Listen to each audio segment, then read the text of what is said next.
Eu quero nessa noite continuar falando a respeito de algo tão poderoso que Deus tem falado ao meu coração nesses dias. Nós estamos falando sobre superação. Na semana passada nós falamos sobre a vida de Ana e falamos como Ana superou os limites que a vida havia lhe imposto. Existem situações que nós não controlamos. Certas situações acontecem conosco e nós não temos como controlá-las, mas nós temos como dar as respostas certas a essa situação. E dentro daquilo que nós respondemos corretamente a Deus, daquilo que nós fazemos, e o Senhor nos coloca em situações assim para realmente nos promover, as nossas respostas podem determinar aquilo que nós estamos vivendo. E nós aprendemos com ela algumas respostas que ela deu em vários aspectos e foi uma bênção. Hoje eu quero trazer um outro personagem e um outro tipo de superação.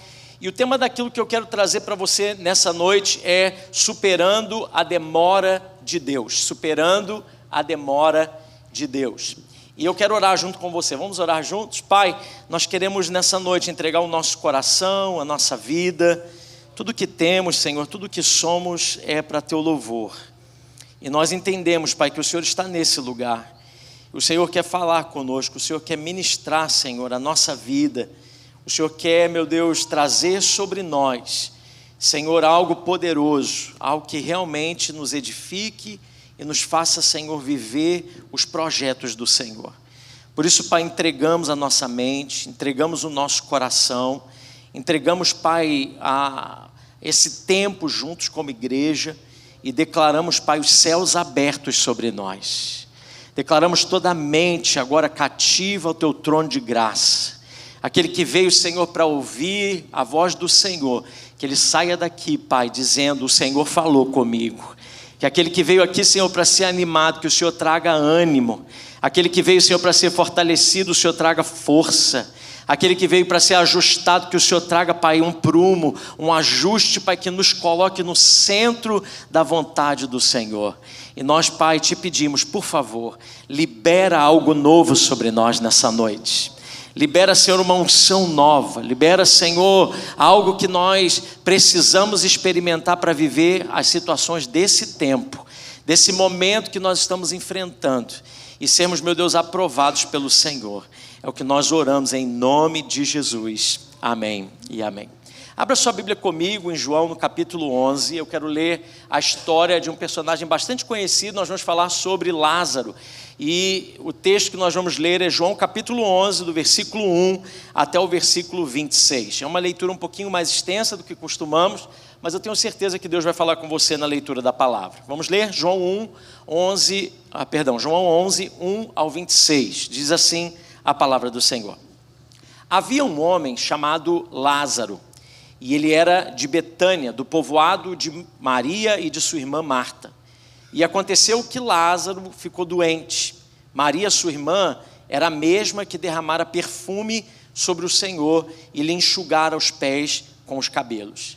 Então as irmãs de Lázaro mandaram dizer a Jesus: Senhor, aquele a quem amas está doente. E ao ouvir isso, Jesus disse: essa doença não acabará em morte, é para a glória de Deus, para que o Filho de Deus seja glorificado por meio dela. E Jesus amava Marta, a irmã dela, e Lázaro. No entanto, quando ouviu falar que Lázaro estava doente, ficou mais 2 dias onde estava. E depois disse aos seus discípulos: vamos voltar para a Judeia. E estes disseram: mestre, há pouco os judeus tentaram apedrejar-te, e assim mesmo vais voltar para lá? E Jesus respondeu: o dia não tem 12 horas? Quem anda de dia não tropeça, pois vê a luz desse mundo. Quando anda de noite, tropeça, pois nele não há luz. Depois de dizer isso, prosseguiu dizendo-lhes: nosso amigo Lázaro adormeceu, mas vou até lá para acordá-lo. E os seus discípulos responderam: Senhor, se ele dorme, vai melhorar. E Jesus tinha falado da sua morte, mas os seus discípulos pensaram que eles estavam falando simplesmente do sono. Então lhes disse claramente: Lázaro morreu. E para o bem de vocês, eu estou contente, por não ter estado lá, para que vocês creiam. Mas vamos até ele. Então Tomé, chamado Dídimo, disse aos outros discípulos: vamos também para morrermos com ele. Ao chegar, Jesus verificou que Lázaro já estava no sepulcro havia 4 dias. Betânia distava cerca de 3 quilômetros de Jerusalém, e muitos judeus tinham ido visitar Marta e Maria para confortá-las pela perda do irmão. Quando Maria ouviu que Jesus estava chegando, foi encontrá-lo, quando Marta ouviu que Jesus estava chegando, foi encontrá-lo, mas Maria ficou em casa. E disse Marta a Jesus: Senhor, se estivesses aqui, meu irmão não teria morrido. Mas sei que mesmo agora Deus te dará tudo o que pedires. E disse-lhe Jesus: o seu irmão vai ressuscitar. E Marta respondeu: eu sei que ele vai ressuscitar na ressurreição do último dia. E disse-lhe Jesus: eu sou a ressurreição e a vida, e aquele que crê em mim, ainda que morra, viverá. E quem vive e crê em mim não morrerá eternamente. Você crê nisso? Que Deus abençoe a nossa vida ao receber a bênção da sua palavra. Amém, gente? Irmãos, a gente vive numa geração que não sabe esperar. A gente vive numa geração que tem muita dificuldade de esperar. Não é verdade? É verdade ou não é, irmãos? Quem lembra aqui da internet de escada? Quem lembra? Não levanta a mão muito alto para não denunciar a idade. Mas quem lembra? Lembra como é que era? Fazer aquele barulhinho. E a página para alimentar, ela vinha em pedaços, né? Vinha um pouco, dependendo da internet que você tinha, ela vinha mais um pouco. Às vezes demorava algum tempo para você ter a página inteira. Essa geração não vai saber o que é isso, né? Porque hoje em dia, se demorar 2 segundos, a gente já desiste do negócio. Ai, meu Deus, que demora, não é? A gente vive numa geração que não sabe esperar. Outro dia eu estava em casa e o meu filho falou assim: pai, eu queria comer uma pipoca. E a gente colocou a pipoca no micro-ondas. Irmãos, que bênção, né? Você aperta lá o botão do popcorn lá, em 2 minutos e meio aquele saco estoura com a pipoca cheia de manteiga, uma maravilha, não é? E aí, quando eu botei lá para apertar, e ele viu 2 minutos e meio, ele falou: pai, 2 minutos é muito! Porque uma geração que acha que 2 minutos é muito, não é? A gente vive num tempo, numa era em que nós já não sabemos esperar. A gente organiza a nossa vida para eliminar qualquer distância entre o desejo e a realização. Tudo que a gente puder fazer para diminuir isso, a gente vai fazer. Por quê? Porque a gente quer tudo agora. Eu preciso agora. As coisas precisam acontecer agora. Mas quando a gente entra na nossa vida espiritual, a gente descobre uma realidade completamente diferente. Deus, Ele não trabalha segundo a nossa agenda. Ele trabalha no ritmo da eternidade e não da ansiedade. O seu relógio não segue o nosso cronograma. Para Ele, irmãos, entendam o seguinte: para Deus, a espera nunca é um atraso. A espera faz parte de um milagre. Eu vou falar até você começar a concordar comigo, porque assim, irmão, você vai trazendo a realidade dessa palavra para a sua vida. É nesse tempo de espera que Deus prepara o nosso coração. Deus usa esses tempos de espera para fortalecer a nossa vida, para fortalecer a nossa fé. É dentro desse tempo de espera que Ele vai removendo aquilo que impede o propósito de Deus de florescer em nós. Esperar, irmãos, na vida cristã não é um detalhe. Esperar é parte essencial daqueles que caminham com Deus. A própria palavra, ela nos ensina que, lá em Lamentações, no capítulo 3, diz: o Senhor é bom para aqueles que esperam nele. Esperar com paciência, calado, em silêncio diante de Deus. Deus é bom para quem espera nele. Sabe, irmãos, é importante a gente entender que esperar em Deus não é só ficar sentado no sofá com o pé para cima, esperando alguma coisa acontecer. Esperar em Deus não é ficar parado. Esperar em Deus é confiar ativamente. É recusar-se a manipular as circunstâncias ou desistir por conta do silêncio. Porque o que acontece conosco, irmãos, no período de espera, muitos de nós, quando estamos esperando algo do Senhor, nós queremos algo de Deus, e quando as coisas começam a demorar, a gente toma da mão de Deus e a gente começa a fazer do nosso jeito. Quando Deus começa a colocar a gente em algum período de espera, o grande problema é a gente correr para frente de Deus, é agir segundo aquilo que o Senhor não tem expectativas que nós façamos. Sabe, irmãos, a espera em Deus, ela nunca é uma espera acomodada, ela é uma expectativa cheia de fé, é a certeza de que Deus vai agir no seu tempo oportuno. Agora, o desafio que nós temos não é a gente encarar um tempo de espera, mas o desafio que nós temos é que enquanto a gente busca e espera por respostas de Deus, por direções de Deus, por cumprimento das promessas de Deus, o tempo continua passando, as coisas continuam acontecendo. Quantos estão comigo aqui hoje, irmãos? Fala para a pessoa do seu lado, espera só um pouquinho. Fala para ela, espera só um pouquinho. Fala para ela assim, ó, nada pode ser mais urgente. Fala para ela agora, nada pode ser mais urgente do que aquilo que Deus está querendo falar com você. Fala para ela, nada pode ser mais urgente do que aquilo que Deus quer falar com você.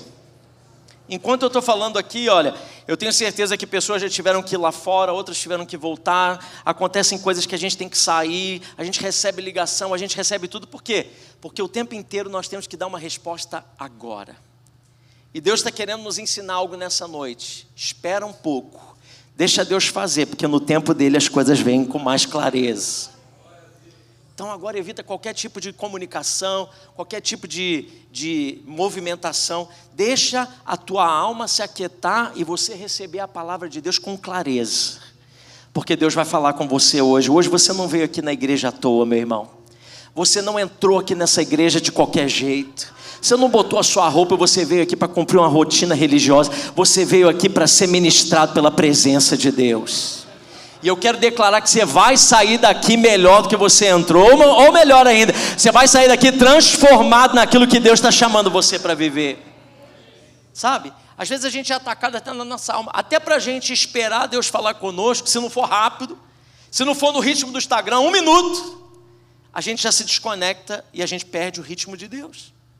Então presta atenção, Deus está falando conosco aqui nessa noite, amém? O desafio de esperar, ele começa a se tornar um desafio tão intenso, porque o tempo passa, e com o tempo passando, a gente continua nas crises. A gente esperar em Deus muitas vezes, vem quando as coisas estão muito difíceis. Tem gente que eu estou falando aqui de espera, mas a primeira reação que às vezes a pessoa pode ter é dizer assim, fácil você dizer, você não sabe o que eu estou vivendo. Porque às vezes, na situação que a gente está dizendo, esperar no meio da crise, no meio da situação difícil, no meio da dor, no meio da dúvida, no meio das situações, é o nosso grande desafio. Porque a gente não está só esperando, a gente está lutando contra coisas reais. A gente está enfrentando batalhas que vêm contra nós com pressões terríveis, com perguntas que parecem que não têm resposta. E é exatamente isso que a gente está lendo aqui no capítulo 11 de João.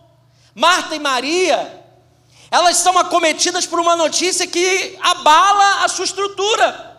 Elas perderam o mantenedor da casa, o homem da casa. Naquela cultura isso era terrível. Elas não eram casadas, o irmão era quem cuidava da casa, ele morrendo, como seria a vida delas? Então elas têm a brilhante ideia, nós temos a solução, e elas vão fazer algo que qualquer pessoa de fé faria. Elas mandam chamar Jesus. Elas vão e elas mandam um recado para Jesus, aquele amigo seu querido, porque Jesus tem um nível de relacionamento com essa família muito grande. Todas as vezes que Jesus passava por Betânia, ele ficava naquela casa, eles eram amigos íntimos, Jesus conhecia a rotina deles. O texto que nós lemos diz que Jesus os amava os 3 iguais, aquela família era uma família especial para Jesus. E quando Lázaro fica doente, o temor da notícia de doença que viria para a morte é tomada, o coração delas é tomado, e eles mandam um recado para Jesus: Senhor, vem! Jesus, aquele a quem o Senhor ama, o teu melhor amigo, aquela pessoa especial, está muito doente, nós precisamos que o Senhor venha agora. Esse chamado se torna algo que revela a importância dessa situação, porque se fosse um chazinho que Marta e Maria pudessem fazer para Lázaro melhorar, eles fariam. Se fosse algo que estivesse no alcance delas, elas fariam. Mas Jesus tinha acabado de sair de Betânia, abaixo de ameaças de morte. Um motim tinha se voltado contra Jesus naquele lugar. Eles queriam acabar com a vida de Jesus. O Senhor dá um livramento e ele sai no meio daquela multidão alvoroçada, enfurecida com Jesus, e ele sai de Betânia e vai embora. Quando a notícia chega e eles mandam chamar Jesus, eles não estavam mandando chamar por qualquer coisa, era algo muito grave, porque eles sabiam, se Jesus tivesse que voltar para Betânia, estaria correndo risco de morte.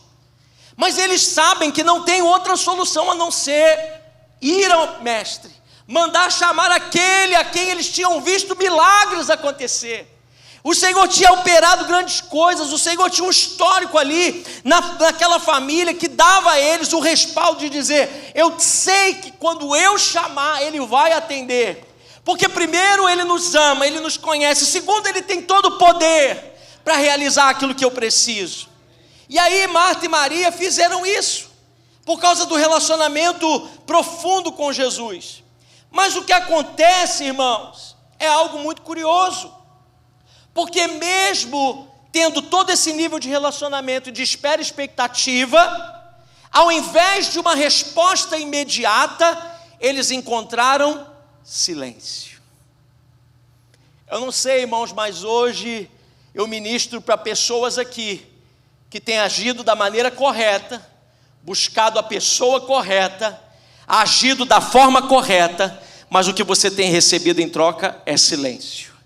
E eu vim aqui da parte de Deus, como profeta do Senhor, ministrar o seu coração em dizer que as demoras de Deus, elas têm propósito.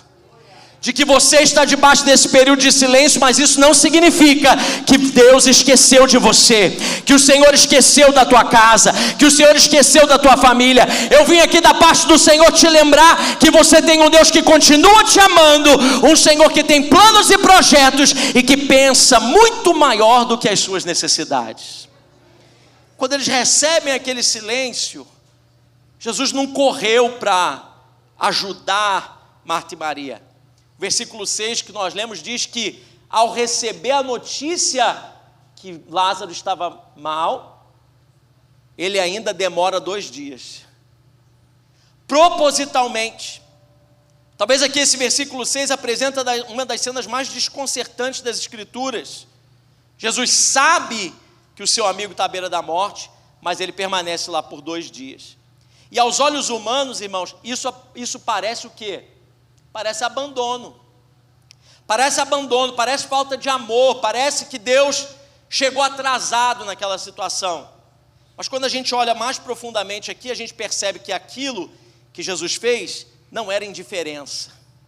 O que Jesus estava fazendo é estratégia divina. Irmãos, eu não sei se alguém está pegando essa palavra já não. Mas eu quero que você comece a alegrar o seu coração, você comece a calar a voz do inimigo que tem vindo contra você. Eu quero que você comece agora a silenciar as mentiras que o diabo tem sussurrado ao seu ouvido, porque o silêncio de Deus, a aparente demora do Senhor na sua vida nesse tempo, se chama estratégias divinas.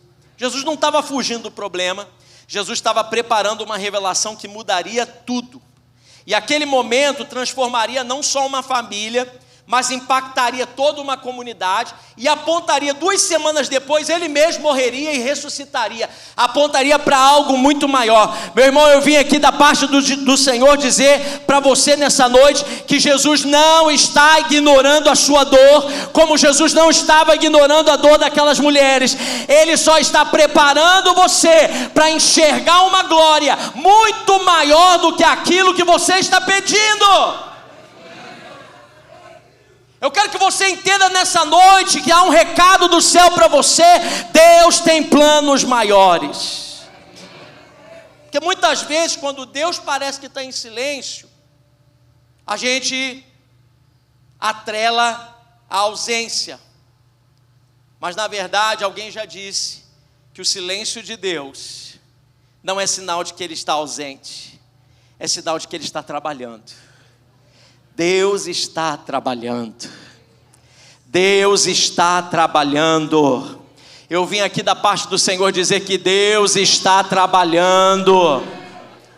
Ele pode estar em silêncio, mas Deus está trabalhando. Então nós vamos ver aqui 3 maneiras de como nós superamos quando Deus parece estar em silêncio.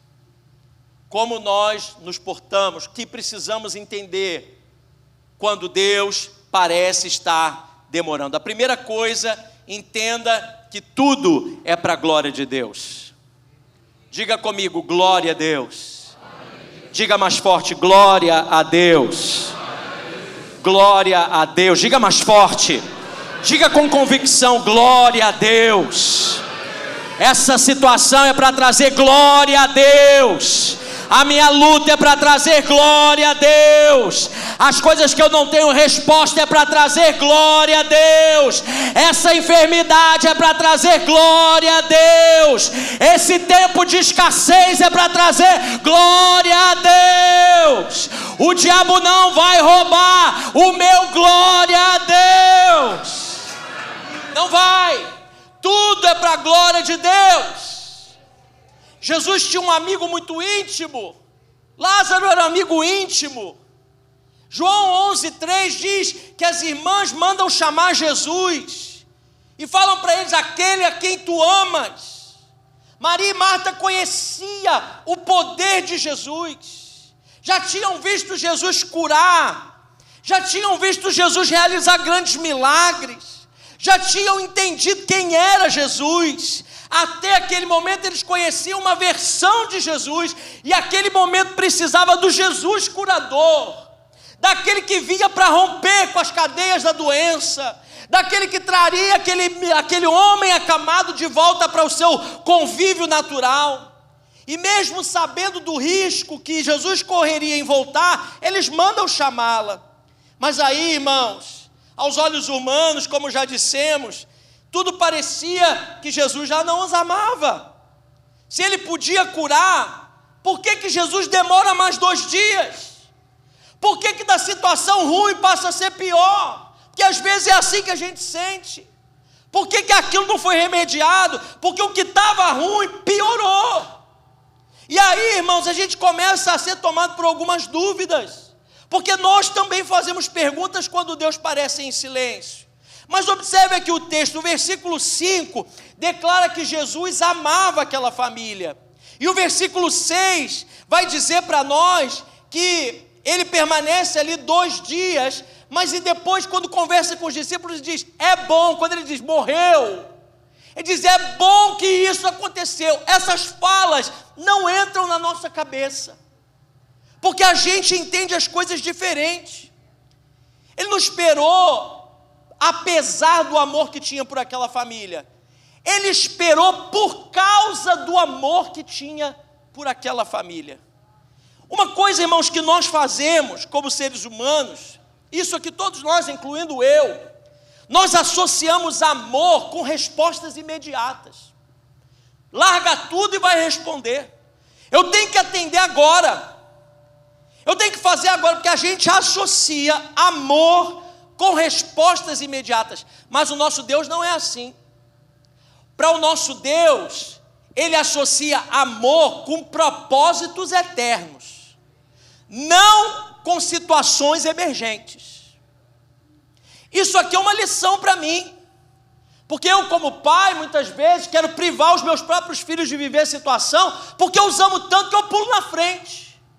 Eu quero atender as situações dele, eu quero deixar com que eles determinem o que vai ser, como vai ser. Às vezes até em algumas decisões, todos nós humanos, tentando fazer o correto, a gente acha que amar é responder imediatamente, é não deixar faltar, é não deixar sofrer, é não deixar passar por situações, e não de uma maneira ruim, egocêntrica, maligna. Mas muitas vezes, irmãos, nós aprendemos a associar essas duas coisas. E quando chega o nosso relacionamento com Deus, a gente não entende que Deus muitas vezes não está aqui para ser o nosso gênio da lâmpada, o nosso Papai Noel encantado, o nosso homenzinho que a gente aperta o botão e ele sai do lado de trás de algum lugar para realizar os nossos desejos. Quando o Senhor nos deixa esperando, não quer dizer que Ele se esqueceu de nós. Pelo contrário, Ele está nos ensinando e revelando para nós quem Ele é, e isso é a sua glória. Nós precisamos entender isso, porque se Jesus fosse correndo para Betânia e tivesse curado aquele enfermo, um grande milagre aconteceria, mas era algo que todo mundo já estava esperando. Mas ao esperar, ele queria levar os seus discípulos, aquilo era uma lição nos últimos minutos que ele estava caminhando com os seus discípulos, aquilo era uma aula que ele estava dando aos seus discípulos. Ele queria que os discípulos o conhecessem não apenas como Jesus o curador, mas agora Jesus estava pronto para se revelar como a ressurreição e a vida. Você está entendendo isso? Que se as coisas fossem do jeito que humanamente pareciam, até então tudo aconteceria bem, mas o propósito de Deus era revelar um nível mais alto. Deus não queria apenas resolver um problema, Deus queria revelar quem Ele é. Eu não sei se você está entendendo aqui, irmãos, mas eu já estou liberando uma palavra para alguém nessa noite, que em muitas coisas da sua vida você está sendo usado como uma vitrine do poder de Deus. A sua casa é vitrine do poder de Deus, a sua vida é vitrine do poder de Deus. Desde o dia que você diz: Senhor, toma a direção da minha casa, Ele levou a sério. Eu não sei se você levou, mas Ele levou, e Ele está construindo algo eterno na sua casa. Ele está construindo algo eterno na sua vida. Meu irmão, não liga para as suas emoções não, porque elas mentem para nós, elas falam coisas que não existem, elas fazem a gente pensar coisas que não existem, mas o que vale é a verdade, e a verdade é que Ele é para nós a ressurreição e a vida. Se é para ressurreição e vida, aplauda mais forte. João no capítulo 11, versículo 15 diz: é para o bem de vocês que eu estou contente por não ter estado lá quando meu amigo morreu. Você acha que foi fácil Jesus falar uma coisa dessa? Jesus amava esse homem, tinha relacionamento com ele, mas Jesus disse: eu fiz isso para que vocês creiam, e agora vamos até lá. Engraçado que Tomé usa até um sarcasmo, né? Você reparou no texto? Porque quando ele diz: vamos voltar para Betânia, ele diz: agora vamos morrer lá com ele também. Ela estava ruim, o negócio vai piorar. Porque às vezes, irmãos, a gente não entende. Deus está falando algo conosco que a gente só pensa em nós. Deus está fazendo coisas conosco que a gente só pensa nos nossos problemas. Irmãos, Deus quer usar a sua vida de uma maneira muito poderosa. Quantos aqui pertencem ao nosso Senhor? Quantos aqui sabem que a sua casa pertence a Deus? Então, quando Ele faz coisas lá na sua casa, por que você grita? Quando Ele quer fazer alguma coisa na sua vida, por que você ainda chora? Porque se a sua vida não é sua, e você está impedindo que Deus faça algo para que Ele revele a sua glória através de você, você está lutando contra o próprio Deus. Irmãos, existem algumas coisas dentro de nós que não conseguem responder aquilo que Deus estava fazendo. A resposta aqui está no próprio texto. Eu estou fazendo isso, foi bom que eu não estivesse lá quando Ele morreu, para que vocês creiam. Jesus estava formando uma fé nos discípulos que sobreviveria à cruz, sobreviveria o medo, sobreviveria à perseguição que aqueles homens passariam. Durante todo o evangelho, esse é o objetivo maior de Jesus, fortalecer a fé dos discípulos. É isso que quando ele faz isso na multidão que estava lá faminta e precisava de pão, lembra disso? Quando Ele chama os discípulos e diz: agora o que nós vamos fazer? Qual que vai ser a solução para essa grande multidão que está aqui precisando comer? E a Bíblia diz que Ele faz essa pergunta já sabendo a resposta, mas Ele estava testando Filipe na sua resposta. E aí Filipe diz: olha, nem se a gente economizasse aqui o salário de um ano, dava para manda esse povo embora, Senhor, porque não dá para a gente resolver. Então Jesus disse: não, vão vocês e resolvam. Existem coisas, irmãos, que a gente acha que o Senhor perdeu o controle, mas Ele não perdeu o controle. Quando Ele manda os discípulos atravessar o mar e dizer: eu encontro com vocês, eu os encontro do outro lado, e aquela tempestade começa a bater contra aquele barco, Os discípulos começam a ficar desesperados, mas eles não lembravam que o Senhor já tinha dado a eles uma ordem: nós vamos nos encontrar lá do outro lado. Meu irmão, existem palavras que só vão vir à tona na hora que a gente estiver na tempestade. E mesmo quando a gente esquecer, nós temos um Senhor que anda sobre as águas e vem nos sacudir no meio das tempestades. O Senhor não perdeu o controle quando Ele curava enfermos, mas ao mesmo tempo curava a incredulidade deles, homens de pequena fé. Vocês não sabem que isso aqui pode ser resolvido? Da mesma forma que Ele opera um milagre, Ele está curando algo dentro do coração dos discípulos que lidava com a incredulidade. Jesus nunca buscou dos discípulos uma concordância intelectual. Agora nós entendemos quem o Senhor é. A gente fez um estudo, sentamos numa classe e vimos todas as evidências de todas as coisas de quem o Senhor é. Não, o que o Senhor queria dos discípulos era uma confiança capaz de vencer o medo, de vencer a insegurança, de vencer a dúvida. É isso que o Senhor está querendo de nós. Um nível de fé, irmãos. E eu quero declarar isso, que você vai ser batizado com esse nível de fé no nome de Jesus. Isaías 55, versículo 8 e 9 diz: os meus pensamentos são muito diferentes dos seus, diz o Senhor, e os meus caminhos vão muito além dos seus caminhos, pois assim como os céus são mais altos que a terra, meus caminhos são mais altos que seus caminhos, e meus pensamentos mais altos que os seus pensamentos. Todos nós passamos por período de silêncio, irmãos. A gente espera respostas, direções, cumprimento de promessas de Deus, e enquanto a gente espera, o inimigo tenta transformar essa espera em tempo de dúvida. Mas existe uma verdade que precisa sustentar o nosso coração nessa noite: os atrasos de Deus não são negativas de Deus. Eu vou falar isso de novo para você guardar isso. Os atrasos de Deus nunca são negativas de Deus. Elas não revelam indiferença de Deus, elas não revelam descaso de Deus. Não, os atrasos de Deus revelam intenção. Os atrasos de Deus têm potencial para revelar a glória de Deus. E assim como Jesus amou Lázaro o suficiente para esperar, às vezes também Ele adia o nosso milagre para produzir algo muito maior do que nós esperamos e imaginamos. Ele ama a sua vida também. Não é porque Ele ama você que às vezes Ele tem que acudir você na hora que você acha que deve ser acudido. Quando a gente fala sobre a glória de Deus, muita gente entende a glória de Deus como uma luz forte, como um milagre, como algo sobrenatural. A glória de Deus é um conceito muito abstrato para nós, porque o que é a glória de Deus? A glória de Deus, deixa eu te dizer algo aqui, vou trazer um ensino para a sua vida, para que você grave isso na sua mente. A glória de Deus é, acima de tudo, a manifestação de quem Deus é. Isso é a glória de Deus. É quando o seu caráter é revelado. Pensa comigo, irmãos, nós estamos no tempo da Copa do Mundo. Diz que o crente não pode ver o jogo porque a Copa é do mundo, né? Mas quem me contou essa foi minha filha Júlia. E se não foi engraçado, foi você que me contou essa. Ela brigou comigo porque outro dia eu falei dela no púlpito. Eu falei: agora todos os domingos eu vou falar de você no púlpito até você vencer essa vergonha. Não adianta ficar vermelha não, e nem me olhar de cara feia. Bombastic side eye. Estamos na Copa do Mundo. Estamos na Copa do Mundo. E quando você pensa na Copa do Mundo, lá no final, nós não vamos nem falar do jogo de ontem, né, irmão? Deixa para lá. Deixa para lá.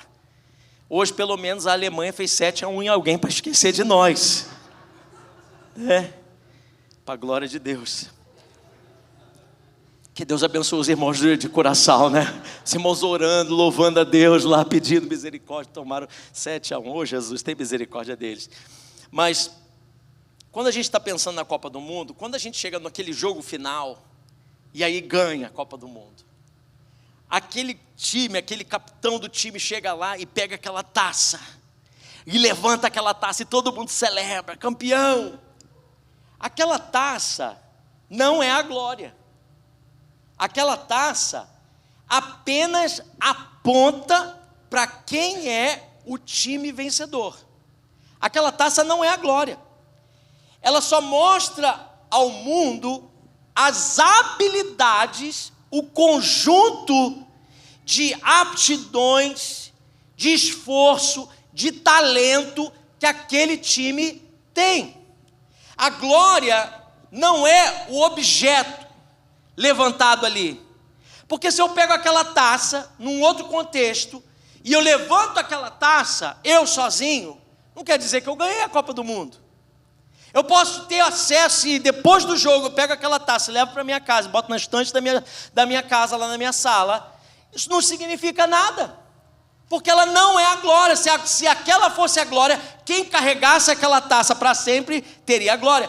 A taça do final do campeonato, ela só aponta o nível que aquele time alcançou, de conseguir superar limites, de se esforçar além do que podia, de ir além do que os outros times, de ter entrosamento entre os seus componentes, do nível de tempo que investiram praticando, se preparando fisicamente, emocionalmente, de estarem ali unidos, fortalecidos como equipe. Aquela taça aponta para quem eles são. Da mesma forma, os milagres de Deus não são a glória de Deus. Os milagres de Deus são vitrine para mostrar quem é o nosso Deus. Pense nos milagres de Deus como a taça. Então todas as vezes que se levanta aquela taça, não está, a gente olha para a taça e diz: uau, é a taça que eu quero. É aquilo que eu preciso, mas na verdade a gente esquece que quem está segurando a taça está cheio de glória, porque a glória é de quem segura aquela vitrine, não é a vitrine em si. Muitas vezes, irmãos, nós estamos buscando a vitrine, nós estamos olhando para aquilo que eu preciso, nós estamos projetando para aquilo que eu tenho necessidade agora, e nós esquecemos que esses milagres que o Senhor vai fazer, que tudo que o Senhor tem realizado, nada mais é do que uma oportunidade de revelar o caráter poderoso, misericordioso, grandioso, cheio de vida. Não há limite nele. Ele é o alfa, ele é o ômega, ele é o princípio, ele é o fim. Não há ninguém que seja páreo para o nosso Deus. Ele é Deus de honra, ele é Deus que merece toda a glória, porque não há um Senhor que trabalhe para o seu povo como ele trabalha. Ele não dorme, ele não cochila, ele está atento, ele pisa os seus inimigos, ele vence todas as batalhas. Ele é Senhor dos senhores. Com uma palavra da sua boca ele faz tudo existir. Com uma palavra da sua boca ele destrói todas as coisas. Os montes se abalam, os mares se espumam, o vento sopra, as coisas acontecem e o Senhor permanece assentado no seu alto e sublime trono. Ele é Senhor dos senhores, ele é o Deus da última palavra, ele é o começo, ele é o meio, ele é o fim, ele é tudo para nós. Aleluia! Quantos por um minuto podem aplaudir e dizer glória a Deus? Glória a Deus! Glória a Deus! Por um minuto glorifique o nome do Senhor. Diga quem Ele é, exalte a sua grandeza. Libere uma adoração, isso mesmo, meu irmão. Enche esse lugar da glória de Deus.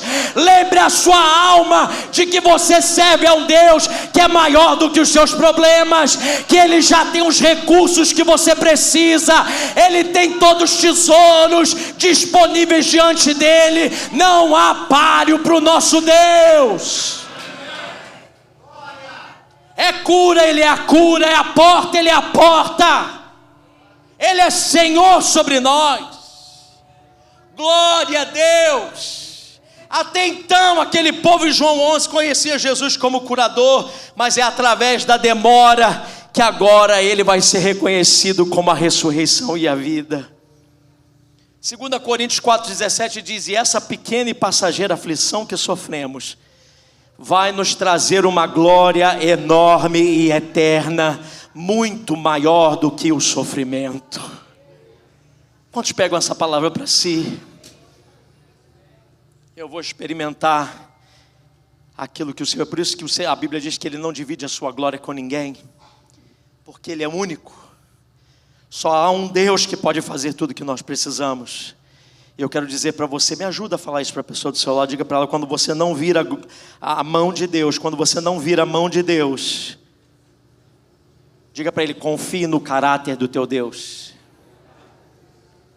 Você consegue dizer isso para uma outra pessoa? Diga para ela, quando você não vira a mão de Deus, confie no caráter do teu Deus. Alguém já entendeu? Alguém disse Ele é fiel? Você pode dizer algo a respeito do caráter de Deus? Ele é santo, Ele é poderoso, Ele é fiel, Ele é justo. O Senhor é por mim, o Senhor não me abandona. Ele é meu amigo, mais chegado que um irmão. Ele é Senhor dos senhores. Diga algo a respeito do caráter de Deus. Segunda coisa que eu entendo, como que eu posso superar as demoras de Deus? Primeiro, eu entendo que tudo é para a glória dele. Segundo, que a gente não está sozinho nessa. Segunda coisa que eu entendo para eu superar as demoras de Deus é que eu não estou sozinho nessa. Eu disse que você não está sozinho nessa. João 11:17 diz que quando Jesus chega lá, nessa distância de 2 dias, quando ele chega, imagina quando o homem chega para dar a notícia que Lázaro estava já doente, quando ele sai, ele demora 2 dias para chegar naquele lugar, até onde Jesus estava. E ele fica ali, dá a notícia para Jesus, o Senhor libera ele, e é ali que ele morre. E quando então Jesus agora demora mais 2 dias, quando ele chega, já são 4 dias que Lázaro está morto. Na tradição judaica, entenda isso, na tradição judaica, a tradição deles, a doutrina judaica dizia que um homem justo poderia ressuscitar alguém. Elias ressuscitou, Eliseu ressuscitou. Existiram outros homens que experimentaram a ressurreição e um homem justo poderia ressuscitar alguém até o 3º dia. Porque a tradição dizia que depois do 3º dia, a alma daquela pessoa então seguiria o seu destino em Deus e não haveria mais como resolver. Depois do 3º dia, só o Messias, era a tradição dele, só o Messias poderia ressuscitar alguém. Entenda uma coisa, meu irmão, tudo que o Senhor faz tem propósitos que às vezes a gente não está entendendo. Quando Jesus chega naquele lugar, já Lázaro estava sepultado há 4 dias. E imagina como foram esses 4 dias, irmãos. Porque aqui eu vejo o Senhor trabalhando com 2 tipos de situação. Primeiro ele encontra Marta. E quando ele vai em direção a Marta, Marta vem com aquela indignação que todos nós viríamos também. Ela diz, se o Senhor estivesse aqui, meu irmão não teria morrido. Mas também sei que mesmo agora, tudo o que pedires a Deus, Deus te concederá. Então Jesus olha para Marta e diz, Marta, seu irmão vai ressuscitar. Marta tem base bíblica. Marta tem verdade.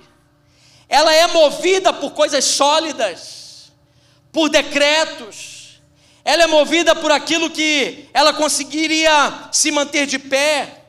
Marta e Maria carregam a mesma dor. Mas Marta, ela precisava dessa verdade para ser sustentada na sua fé.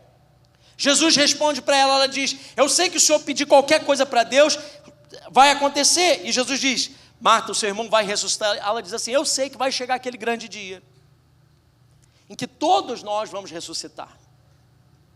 Ela não entendia, a sua fé apontava para as coisas que realmente ela podia se segurar, mas ela não conseguia aplicar aquilo para a sua vida.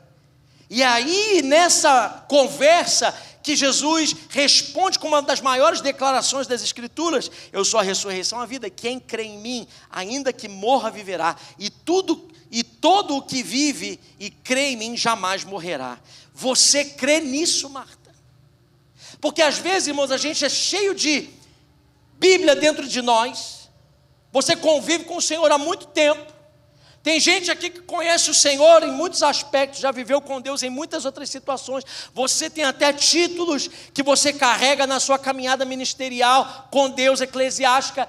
Mas quando chega a dificuldade, bate na sua porta, a sua teologia e o seu conhecimento bíblico se aplica para uma outra situação, menos para aquilo que você está vivendo naquela hora. Tem muita gente que precisa de uma teologia, sabe tudo, sabe falar o crentez, porque tem o crentez, você sabia disso? Tem o português, tem o inglês e tem o crentez que a gente fala. Aquela pessoa assim, como é que você está, irmão? Glória a Deus, aleluia, vai tudo bem para a glória do Senhor, amém. Irmão, quem fala isso? Quem fala? Eu tenho medo dessas pessoas, de verdade, eu tenho medo. Eu tenho medo das pessoas que são tão assim, tão... Quando você vai falar, irmãos, em verdade eu te digo, aleluia. Eu tenho medo. Porque tem hora, irmãos, que todo o meu conhecimento bíblico, tudo aquilo que eu conheço da palavra, não é o suficiente quando as coisas apertam. Eu não sei você. Talvez você está me olhando com muita cara espiritual agora. E no final você pode impor a mão na minha cabeça. Mas eu entendo que alguns momentos da minha vida, não importa o quanto eu conheço da palavra, está doendo aqui dentro, e eu preciso de uma resposta. E aí vem esse confronto de Jesus para Marta. Marta, você crê nisso? Ainda que morra, viverá. Marta é deixada ali, e Jesus agora segue, porque Jesus não oferece uma resposta, Jesus está oferecendo para Marta Ele mesmo. E essa é a verdade. Jesus já tinha dito isso, Mateus, no capítulo 5, ele diz, vocês examinam as Escrituras, porque julgais ter nela a vida eterna, mas são elas, as Escrituras, que revelam a mim. A Bíblia não é força só por causa da Bíblia, a Bíblia precisa apresentar para nós a pessoa do Senhor. Não é só o conhecimento é muito importante, se eu não tiver ele, eu não sou revelado. Então acumular esse bando de versículos na minha cabeça é muito importante.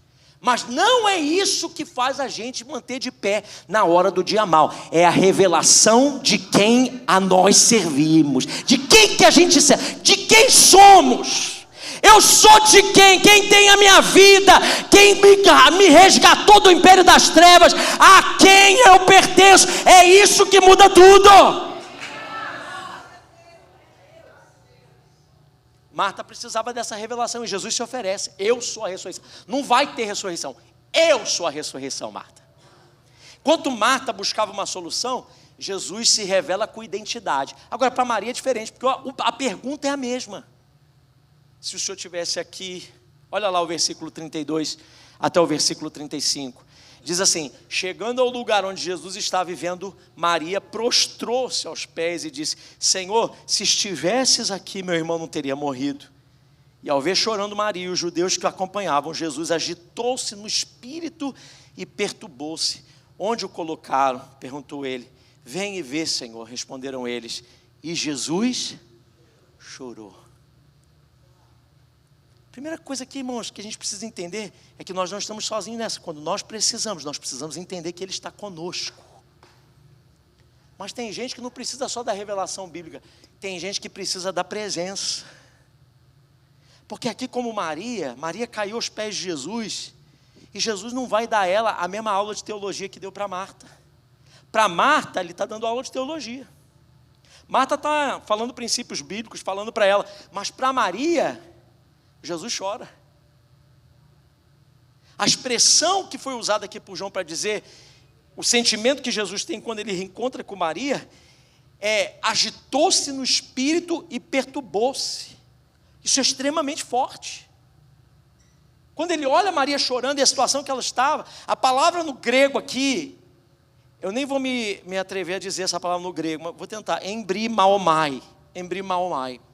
Essa palavra no grego, ela descreve indignação que um guerreiro tinha antes de sair para a batalha. Sabe aquela coisa? Eu não vou deixar. Isso não pode acontecer. Indignar-se no espírito. Jesus chora, mas não é um choro de tristeza, de melancolia. Ai, o seu pobrezinho, ele morreu. Quando ele olha para aquilo, ele diz assim, olha o que o pecado fez. Olha o resultado que o pecado deixa na vida das pessoas. Esse é o fim, porque a Bíblia diz que todos pecaram. A morte é o salário do pecado, é a recompensa. Nós só morremos, experimentamos dores por conta do pecado que entrou por causa de Adão. Quando Jesus olha aquele fim, ele diz assim: olha o plano que Deus tinha para eles, e olha o nível que chega por causa dessa maldição do pecado na terra. Então brota dentro dele uma indignação, e ele olha para aquela indignação e ele chora. Sabe por quê, meu irmão? Porque cada vez que você está sofrendo, cada vez que você está passando por situações difíceis, cada vez que as situações que às vezes a gente planta, ou que chegam até nós, vêm sobre a nossa vida, nós não temos um Deus que olha para nós do céu e diz: bem feito, vai com tudo, se vira aí. Não, Ele diz: eu nunca sonhei isso para você, eu nunca desejei que isso acontecesse na sua casa, esse não é o meu plano. E Ele se indigna, e Ele se levanta ao teu favor, e Ele guerreia as tuas guerras, e Ele vai em direção às tuas necessidades. Oh, aleluia! Nós temos um Deus que peleja por nós. Sabe, irmão, Jesus não estava triste, Jesus estava indignado. O Deus que ressuscita mortos odeia aquilo que destrói os seus filhos. Eu vou repetir isso, porque isso precisa entrar no seu coração. O Deus que ressuscita mortos odeia aquilo que destrói os seus filhos. A Bíblia diz em Hebreus 4,15 que nós não temos um sumo sacerdote que não possa compadecer-se das nossas fraquezas. Jesus não observa a nossa dor de longe, Ele entra no meio da nossa dor. Antes de tirar você do vale, Ele caminha com você dentro desse vale. Talvez hoje você seja Marta e precise de uma verdade que vem da parte do Senhor para permanecer de pé. Ou talvez você entrou aqui e seja como Maria, que só conseguia chorar. Jesus sabe exatamente o que o seu coração precisa. Esperar dói, lutar a batalha da fé cansa, e não há problema em derramar lágrimas aos pés de Jesus. O Senhor não quer que você coloque uma máscara de fortaleza, Ele quer que você confie nele, que você saiba que Ele é Deus sobre a tua vida, e que mesmo quando demora, Ele é Senhor que cuida de você. Ah não, meu irmão, isso merece uma glória a Deus mais alto. Isso merece pelo menos uma alegria diante de um Deus que peleja as nossas batalhas. O Cristo que venceu a morte conhece a nossa dor. Então, antes de transformar a situação, Ele abraça aquele que está sofrendo. Antes de ressuscitar Lázaro, Ele chora com a família, porque a maior prova de que você não está sozinho não é um milagre, é a presença de Jesus no meio da espera. Ele está com você, Ele está com você, Ele está com você. E a terceira coisa que eu preciso entender, terceira coisa, entenda que os planos de Deus são maiores do que os seus. Como que eu supero as demoras de Deus? Primeiro, eu preciso entender que tudo é para a glória de Deus. Segundo, que eu não estou sozinho nessa. E terceiro, que Deus tem planos maiores do que os meus. Você pode dizer isso com fé? Os planos de Deus são maiores do que os meus. Diga isso para a pessoa que está perto de você. Diga: os planos de Deus são maiores que os seus. Olha lá, João, eu amo o fim dessa história. Porque olha lá no versículo 38, diz assim: Jesus, profundamente comovido outra vez, foi até o túmulo. E era uma gruta, uma pedra que estava colocada à sua entrada. Então Jesus disse: tirem a pedra. E Marta, irmã do morto, respondeu: Senhor, já cheira mal. Será que a fé tinha sido roubada do coração de Marta? Será que o assunto de Jesus não ter chegado na hora correta não era o assunto mais falado naquela casa naqueles dias? Que aqui está a prova de que Marta está tentando convencer o Senhor de que não tem mais jeito, que não tem mais solução. Senhor, para que isso? Eu me acomodo. Tá assim, vai ficar. já cheira mal, já não tem mais o que fazer, porque já foram 4 dias. Então Jesus lhe disse: não te falei?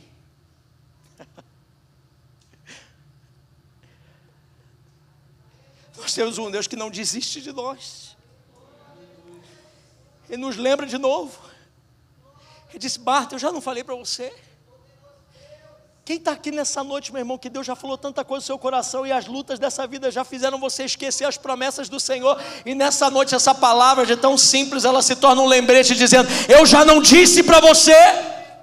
Eu já não falei com você, nas madrugadas eu falei com você, eu já usei profetas para falar com você, na palavra eu já falei com você, eu já tenho falado com você em sonhos, em visões, nos cultos, no teu tempo de adoração, no teu tempo de oração, eu já tenho falado com você. Eu não falei, Marta? Se você crê, você vai ver a glória de Deus. Eu já não disse para você, Marta, que se você crer, você vai ver a glória de Deus? Jesus ordena que remova aquela pedra, e Marta se opõe por conta do que ela via. Quem aqui, meu irmão, está vivendo uma situação tão difícil, tão apertada, tão viva, que você está colocando limites onde Deus está dizendo: não ponha limites. Você está colocando ponto final onde Deus só quer colocar uma vírgula. Você está dizendo que chega quando o Senhor está dizendo: continua. Confia em mim, confia em mim, confia em mim. Ouça a voz do Senhor nessa noite dizendo: continua, confia em mim. A lógica humana grita: é tarde demais. O que é tarde demais? O que é tarde demais? Quem disse para você que você é dono do tempo? Quem te convenceu de que não existe situação que o Senhor não possa mover? O que aconteceria conosco se a gente enchesse esse salão aqui de gente que não abre mão das promessas de Deus? O que aconteceria nesse culto se todos nós nos levantássemos em fé e disséssemos aqui: não, Satanás, você já pode ter vindo, as coisas podem ter estado de mal a pior, mas eu sirvo a ressurreição e a vida. O que aconteceria? O que aconteceria se amanhã você se levanta para trabalhar e diz: o Senhor é por mim, e se Ele é por mim, quem pode ser contra mim?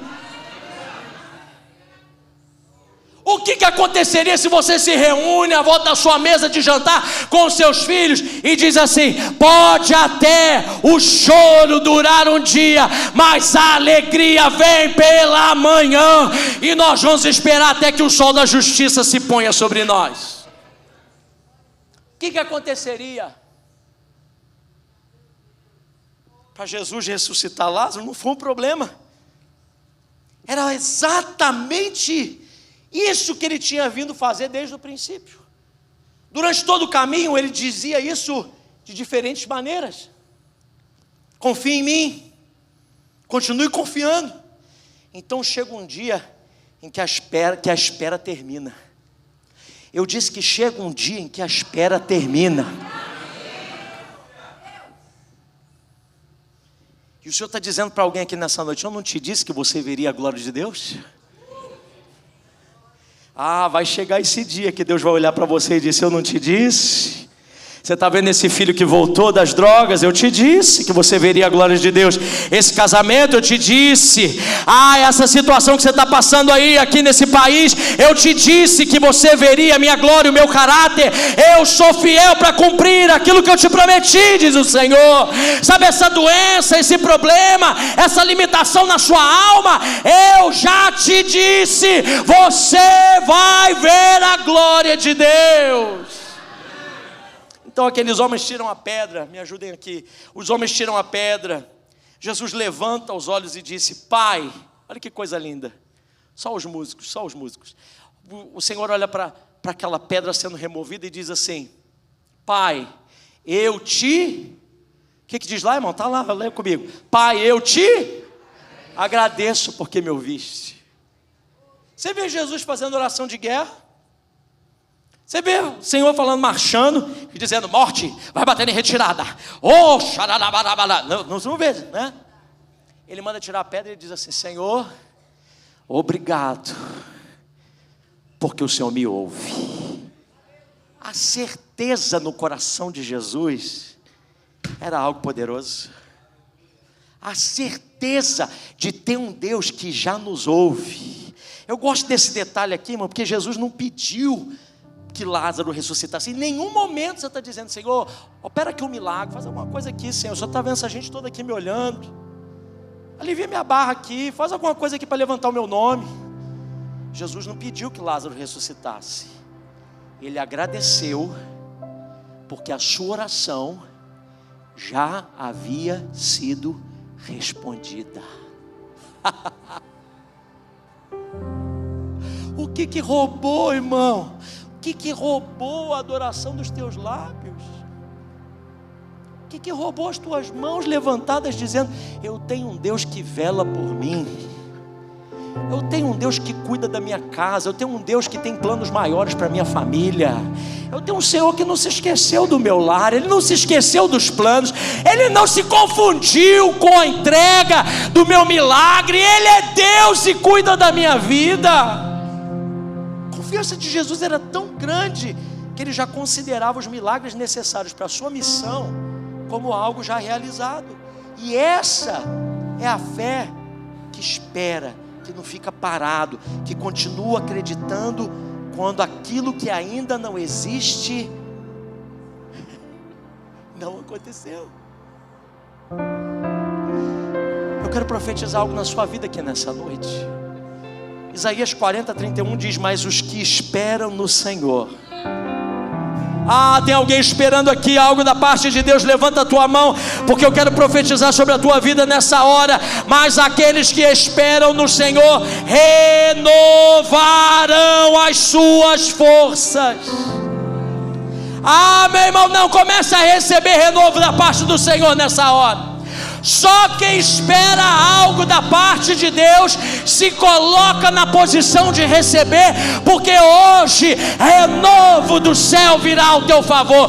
Mas os que esperam no Senhor, tem gente esperando aqui, levanta a tua mão, se coloca numa posição de quem está na expectativa de algo poderoso. Pode já estar cheirando mal, pode já não ter solução humana, pode ter sido dado decreto, pode a porta ter se fechado, pode a pessoa ter ido embora, pode o contato ser perdido, a amizade acabou, o relacionamento, o divórcio foi assinado, pode a aliança ter sido quebrada, pode acontecer o pior.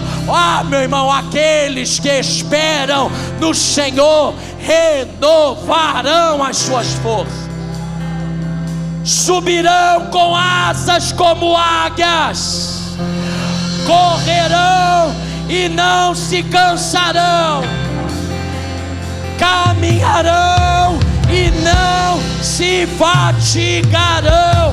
Você não vai parar pelo meio do caminho, você não vai desistir antes da linha de chegada. Mas os que esperam no Senhor, começa a glorificar o nome do Senhor. Muda o ambiente dessa casa. Está aqui o clímax dessa história. Jesus levanta as mãos e agradece. E olha o que acontece, meu irmão. Então tiraram a pedra.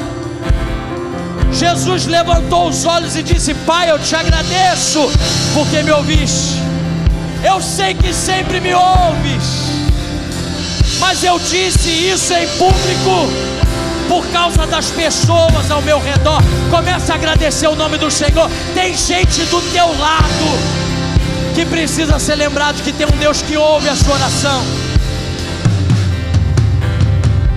E depois de ter dito tudo isso, ele clamou em alta voz e disse: Lázaro! Lázaro! Irmãos, Agostinho, que é um dos pais da igreja, faz um comentário sobre esse texto que eu acho fantástico. Ele diz que se Jesus não fosse específico em chamar quem ele estava chamando, todos os outros mortos à sua volta viriam ao seu encontro. Por isso ele chama Lázaro, porque se ele não dá nome a quem ele está chamando, ao som da sua voz, qualquer um que estava morto ressuscitaria. Lázaro,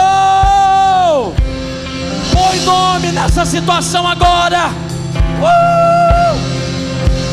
Põe nome. Chama a existência agora. Chama a existência agora. O Senhor está te desafiando agora. Chama a existência agora. Chama a existência.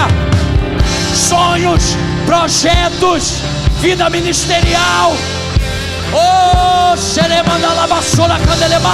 Lázaro. Quem está entendendo aqui, meu irmão, não fica aí não, meu irmão, me olhando. Levanta a tua mão para o céu. Levanta a tua mão para o céu. Começa a chamar no mundo espiritual. Transforma esse culto. Ei,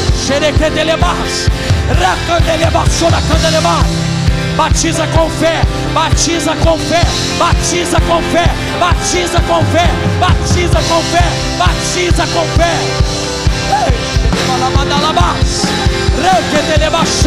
Lázaro,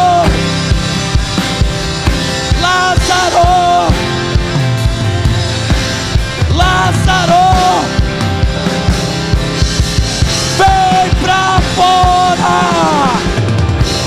vem pra fora, sai dos lugares escondidos, sai dos ambientes de morte, sai do ambiente de derrota, sai dos ambientes baixos, vem à tona, sonhos, famílias, projetos. E a Bíblia diz que o homem que havia morrido saiu.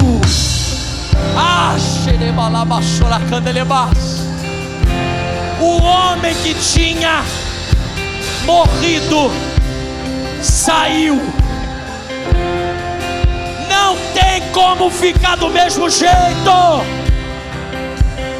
Não vai ficar do mesmo jeito, diz o Senhor. Ah não, meu irmão, me ajuda, por favor. Por favor, não deixe isso aqui ser só uma palestra, não. Faz disso aqui um culto agora. Bota o Senhor no seu alto e sublime trono, como Ele já está assentado. Levanta as tuas mãos para os céus. Começa a glorificar o nome do teu Deus. Para de ouvir o que eu estou dizendo e começa a ser ministrado pelo Espírito que está dizendo algo a você. O homem saiu atado, carregando as faixas, as limitações humanas. Se prepara, porque vai ter gente ajudando a resolver esse pepino aí. Se prepara, porque Deus vai te cercar de pessoas que vão te ajudar a resolver essa situação. Se prepara, se prepara, se prepara. Aquilo que para você era definitivo, para Deus é apenas um instante. Isaías 64:4, e a gente vai terminar para a gente orar. Diz: desde os tempos antigos ninguém ouviu, nenhum ouvido percebeu, e olho nenhum viu outro Deus.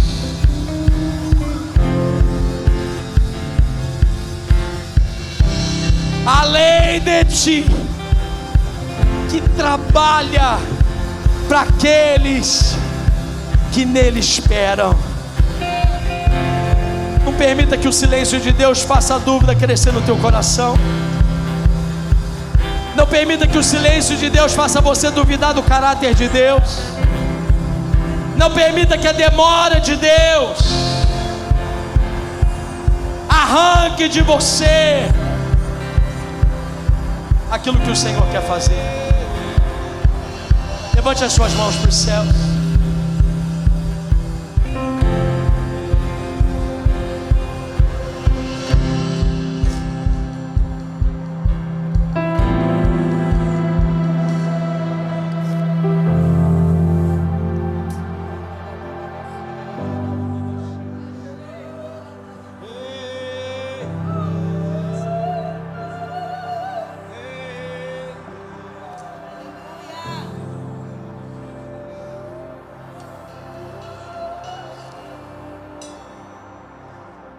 Quero chamar aqui os pastores e os líderes de grupo que viessem aqui à frente. Todos os pastores e líderes que estiverem aqui presentes, vem cá na frente. Fiquem de costas para mim, de frente para o povo. Todos os pastores e líderes de grupo que estão aqui presentes, por favor, saiam do seu lugar, venham aqui à frente. Fiquem de costas para mim e de frente para as pessoas, por favor.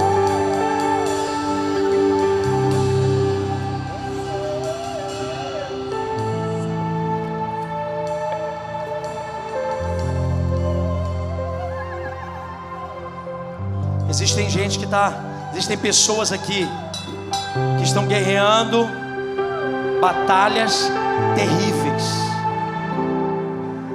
E hoje você entrou aqui na igreja pesado, preocupado, ansioso. Seu coração está lutando com incredulidade. Viver o que você está vivendo aqui nessa terra não tem sido fácil.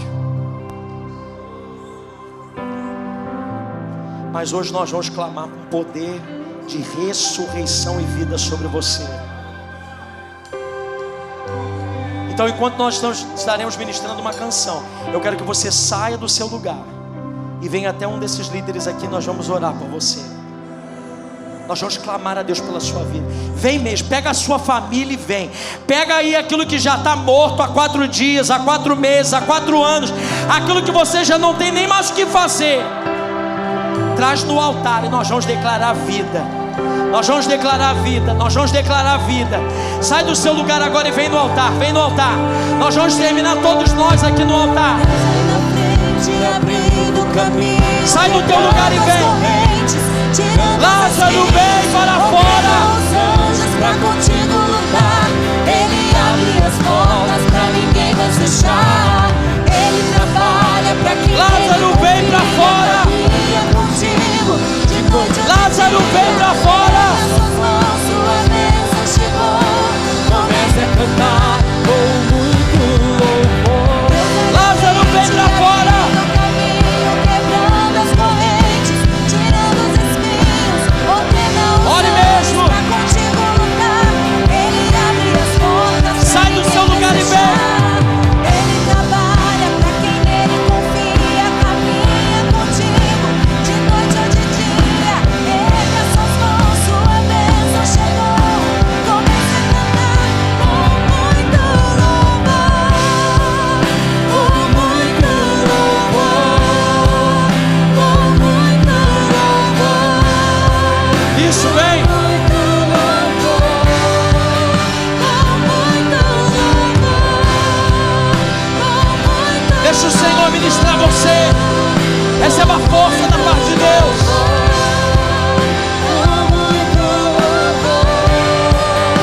Se você é líder, está aqui na frente, levanta a tua mão assim para alguém chegar até você. Quebrando as correntes, tirando os espinhos, ordena os anjos pra contigo lutar. Ele abre as portas pra ninguém vai fechar. Ele trabalha pra quem nele confia, caminha contigo, de noite ou de dia. Erga suas mãos, sua bênção chegou. Comece a cantar Com muito louvor, com muito louvor.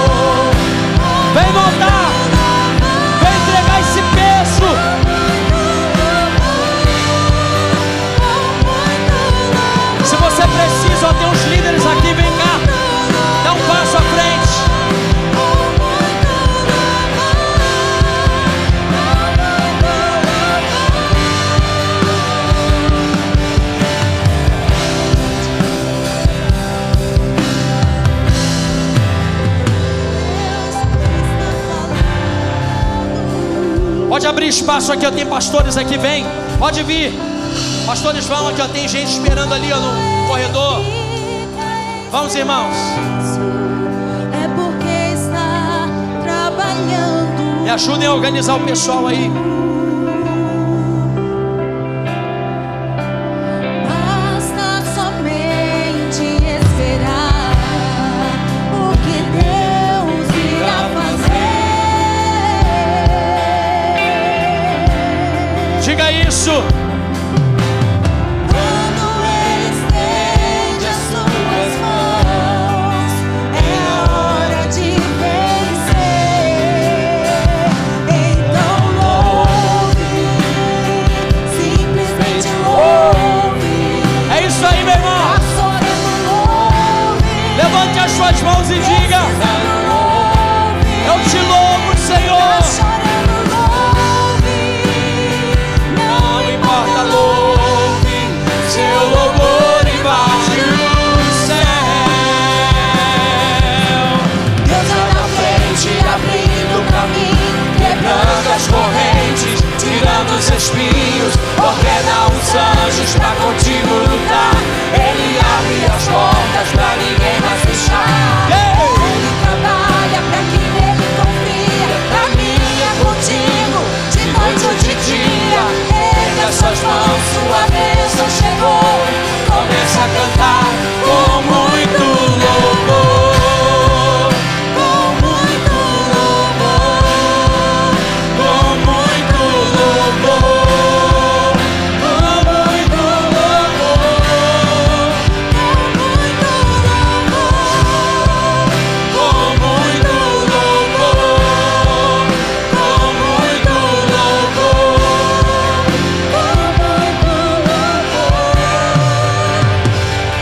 assim Eu luto minhas guerras. Ei, cheira, manda lá eu baceu. luto minhas guerras. Onde estão os guerreiros Assim que eu nessa luto última hora? minhas guerras. É assim que eu luto minhas guerras. É assim. Parece que estou cercado, mas sou guardado por ti. Quantos creem nisso? Parece que estou cercado, mas sou guardado por ti. Sua casa é guardada. Parece que estou cercado, mas sou guardado por ti. Parece que estou cercado, mas sou guardado por ti. Assim que eu luto minhas Vamos, irmãos. guerras. Vai. Assim que eu Vai. luto Declare minhas isso. guerras. Assim que eu luto minhas guerras. É assim, é assim. Assim que eu luto minhas guerras. Assim que eu luto minhas guerras. Assim que eu luto minhas guerras. É assim. Diga com fé. Parece que estou cercado, mas sou guardado por ti. Parece que estou cercado, mas sou guardado por ti. Parece que estou cercado, mas sou guardado por ti. Parece que estou cercado, mas sou guardado por ti.